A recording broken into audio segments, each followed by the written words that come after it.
Hello viewers, আসসালামু আলাইকুম। আশা করি সবাই ভালো আছেন। আমিও আলহামদুলিল্লাহ অনেক অনেক ভালো আছি। সো আজকে আমি রান্না করব গরুর ভুঁড়ি অথবা বট, যেটাই বলেন না কেন।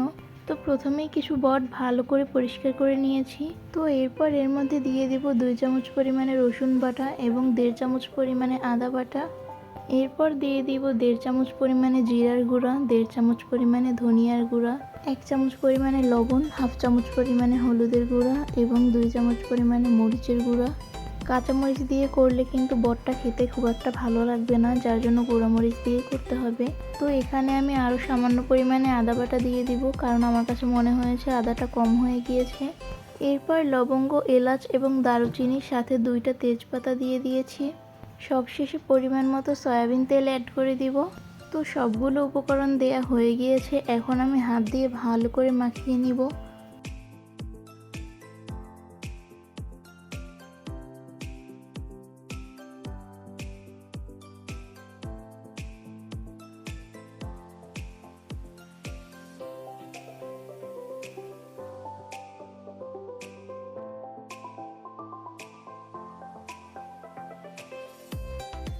তো এই তো মাখিয়ে নেওয়া হয়ে গিয়েছে। এখন এর মধ্যে অল্প পরিমাণে পানি অ্যাড করে দিব। দেন ঢাকনা দিয়ে চুলার উপর রেখে ভালো করে কষিয়ে নিব। তো এখানে আমি আরও কিছুটা পানি অ্যাড করে দিব, ভুঁড়িটা যাতে ভালো করে সিদ্ধ হয়ে যায় এবং কোনো রকম গন্ধ না আসে।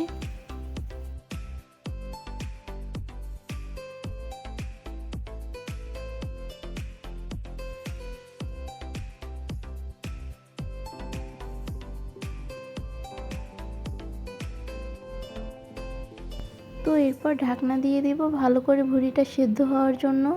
তো ফিরে আসলাম কিছুক্ষণ পর, ভুঁড়িটা কিন্তু ভালো করে কষিয়ে নেওয়া হয়ে গিয়েছে। এর মধ্যে আমি এরপর পরিমাণ মতো পানি অ্যাড করে দিব।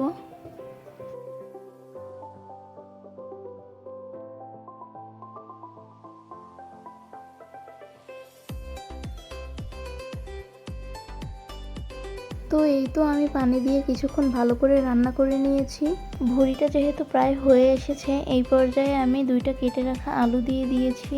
আলু দিয়ে ভুঁড়ি রান্না করলে কিন্তু খেতে অনেক মজা হয়।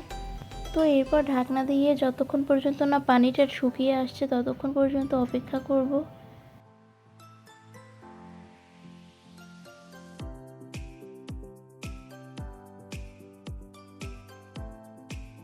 তো ফিরে আসলাম কিছুক্ষণ পর, দেখুন আমার ভুঁড়িটা কিন্তু রান্না হয়ে গিয়েছে।